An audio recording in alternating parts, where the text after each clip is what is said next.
Alright guys, welcome back. Earlier today I did a tractor video, now I have to do a truck video. And I figured out where the new springs go. And later, I'm gonna also have to install the throttle cable and the choke cable. They're both frozen, the old ones anyway. I haven't figured out how to install those yet, but we will in this video. So I've invested a little money on this light. It's a DeWalt. Let me see, what do they call it? It's a cordless LED hood light, and it doesn't come with a battery. However, I'm invested into DeWalt. I have a lot of DeWalt tools, and I have 4 of these batteries. So I'm gonna go ahead and unbox this real quick. This is a great tool, especially if I'm working on the truck at night or in the winter. When it gets dark early and I have the doors down, I'll be able to see what I'm doing. So let's see.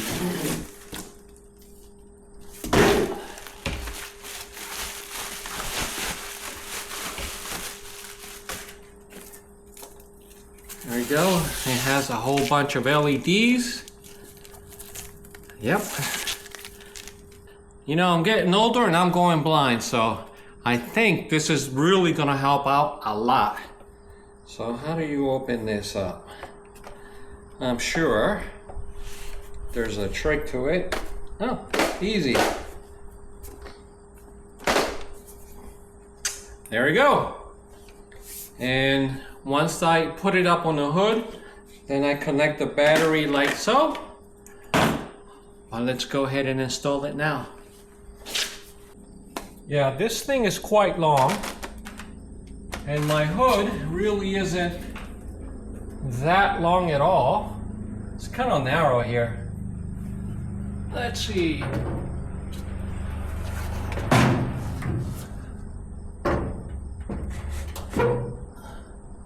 Perfect.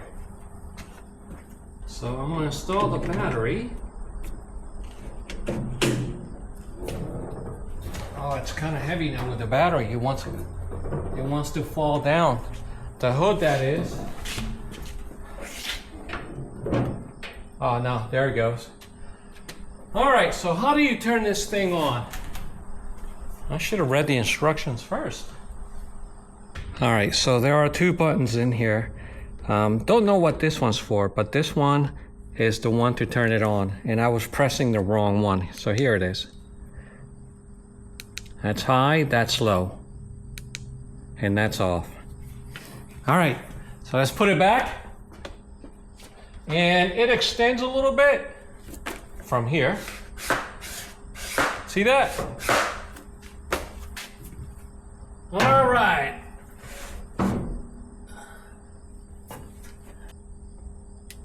Oh yeah, it's a thing of beauty.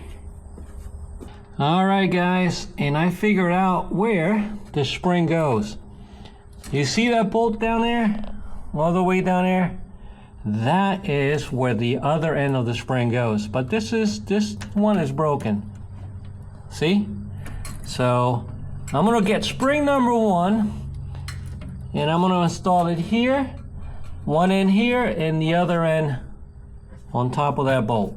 Oh, and by the way, that was thanks to the Tri-5 website, and they serve, or they have a lot of people with 55, 56, and 57 Chevys, and a couple of other people had engines similar to this, and that's exactly where they said it goes.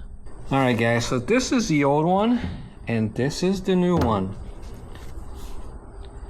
Yep, this one's stretched out. Yep. Yeah, this one may be a little bit longer on this middle part here, but yep, it'll work. All right, so let's see if I can do it with one hand as I'm holding the camera on the other. So, all right, where does it go? Okay. I'm gonna put it around the head of that bolt, and the other end is I need to stretch it out to here, but I can't do it with one hand. I need to let go of the camera. All right, so guys, let me put the camera down. I'll be back with you in a second. And why do I need that spring? Well, the accelerator pedal, see that? It doesn't come back up because the spring is broken. So once I replace that spring, I should have this pedal working like normal. All right, so there it is, guys. I had to get under the truck and pull it by hand. It's connected to that bolt there and to this lever here where it was before. Let's go inside and take a look if it works. All right, will it work? Oh yeah. It comes back up like new again. Yep. All right, one down, two more to go. All right, guys, so I got the parts from Classic Parts. And they have, classicparts.com. And they have parts for Chevy and GMC trucks, 1947 to 54, and a whole bunch of other cars. So this bag came with 3 springs. So one of them was the accelerator return spring, which I just installed. There is also a starter pedal return spring and a clutch pedal return spring. So that's what this is, and I'm gonna install them later. Not today, because my priority today is to install the throttle and the... All right, let's get under it. Oh, and by the way, these are all the tubes for the old radio. Check this out. All right. I don't know if you can see it, but there's a nut up there, and that the top one is the choke cable. Let me see if I can point it out to you. Yeah, right there. And below that, a few inches below, is the throttle cable. But I'm gonna start with the choke cable first. And it has a nut that probably hasn't been removed in 72 years. Yeah, it's gonna be quite a challenge. It's very hard to get to, but I'm gonna try, and I should have it off today. I'll do one today, maybe one tomorrow. Oh yeah, it's gonna be fun. And this is the front of it from the other side. See that? And this is the throttle. Check it out. So this is how the light works. I turn it on, and then when I press this button, one side turns off and the other one stays on. Check it out. 1, 2, 3. Neat, huh? And if I press this one more time, it dims a little bit. There we go. If I press this one for a third time, it turns it off. Easy.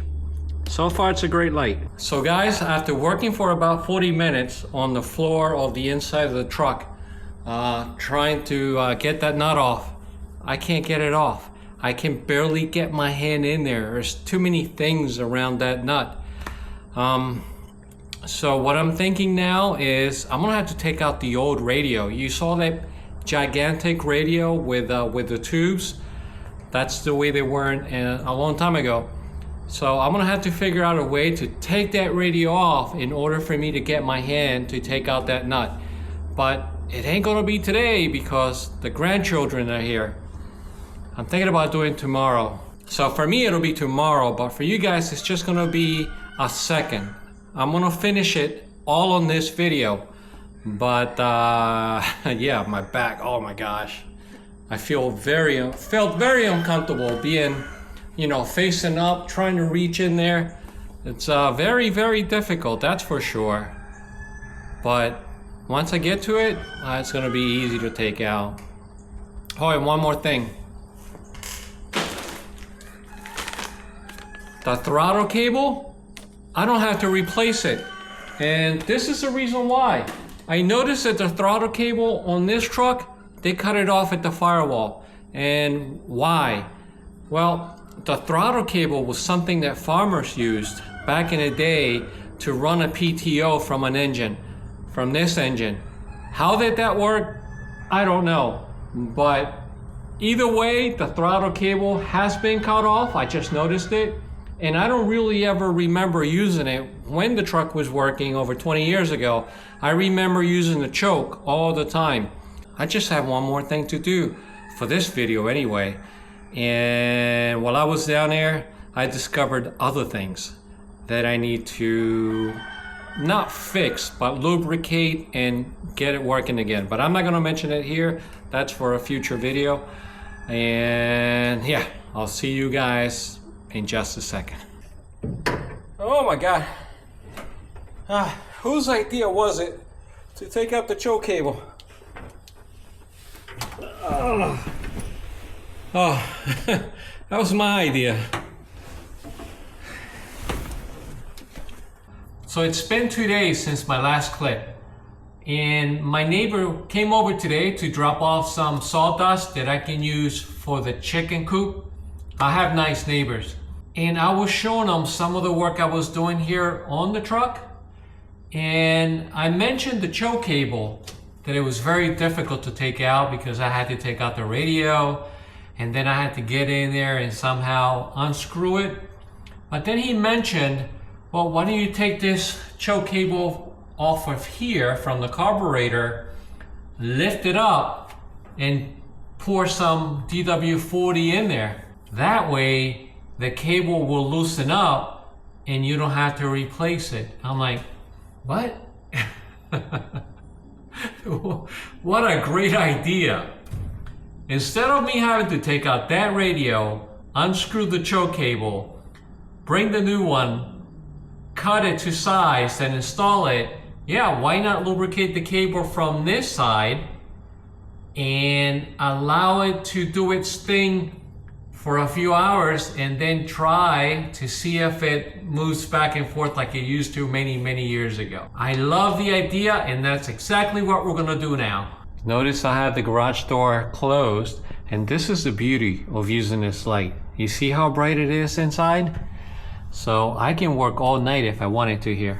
All right, so the choke cable is right here, and it's connected to the carburetor right there. So I believe there's a screw I had to remove from here and then pull it out.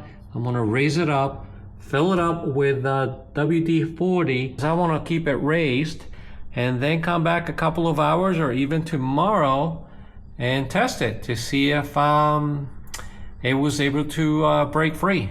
Let's take a look from this side. Here it is. You see there's a screw here that I need to remove or loosen up, and the cable goes in like that. It comes back around to this little block. It's worth a shot. Okay, the screw is, yeah, it's facing me.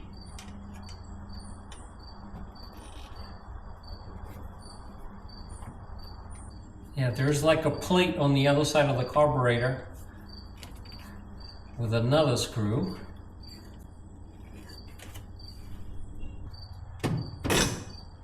And there he goes. Haha, okay. Here it is. I don't know if you can see it.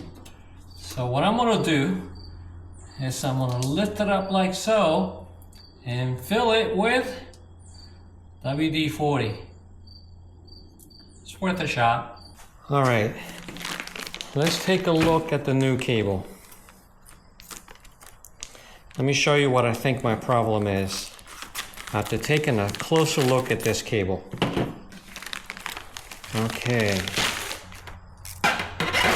You see this right here?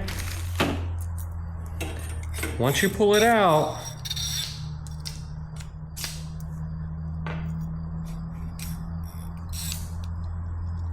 there's this fine wire, okay? There's this very fine wire that goes inside of this, I guess, sheeting, metal sheeting. See, if I pull it from the other side, it goes in like so. Oh wait, so I may still be able to fill it up with DW-40 from this side. Huh. And from the other side, I really can't, because there's this little part here. There's no way I can get to it from the inside of the truck. See, it goes in like so. Yeah, I don't want to take it out, but I may have no choice. Well, let's try this, what my neighbor suggested. Let's begin. See if I can get anything in there at all.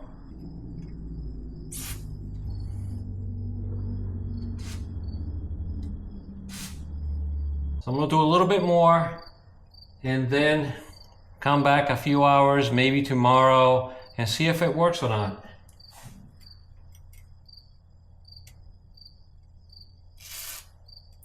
I'm gonna tie it up with something so it doesn't fall down.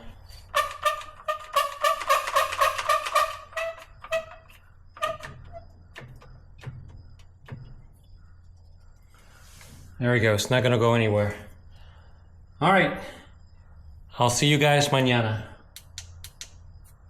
All right guys, it's been 2 days since I did this. Yesterday, I meant to work on this, but I decided to go kayaking with my wife.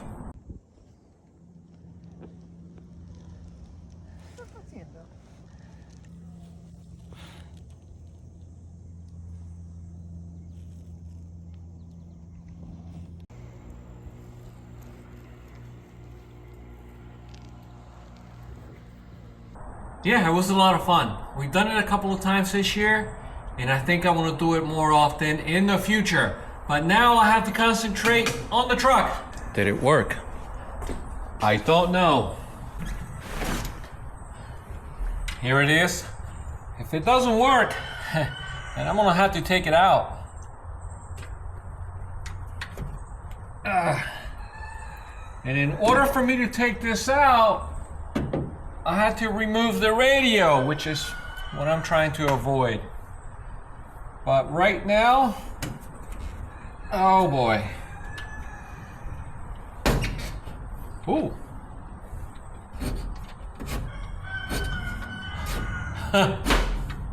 I kid you not, it's working. Or at least it seems like it's working.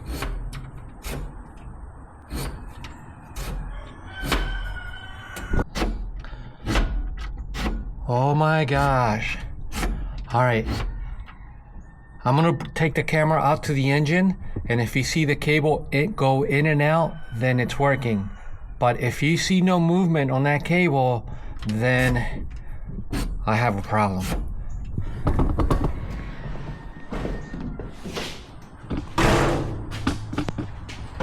All right, keep an eye on this.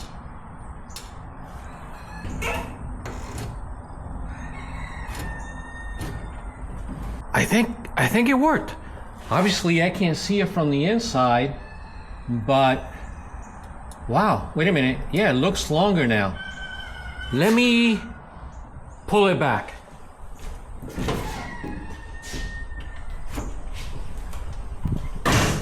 Ho ho, it works. That is gonna save me a lot of time. Oh yeah, now I can feel it, that it's going in and out very smooth. Oh, that makes me super happy.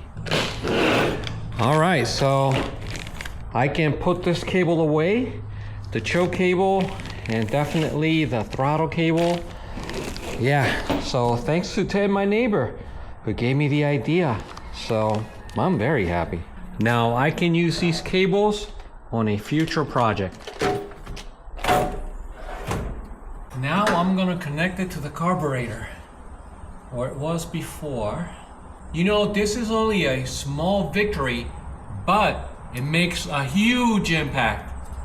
It saves me a lot of time, because I wasn't looking forward to taking that radio out. You know, that radio with the old tubes and what have you. All right, I need you over here, mister. Okay. Now it closes and opens just fine. Let me show you. This is the choke closed. If you push it all the way in, choke open. Choke closed, choke open.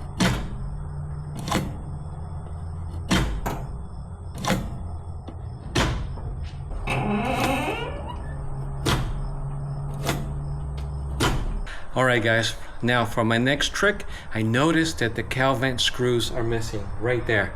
So when I was inside the cab and I was playing with the choke, I noticed that 2 screws were missing.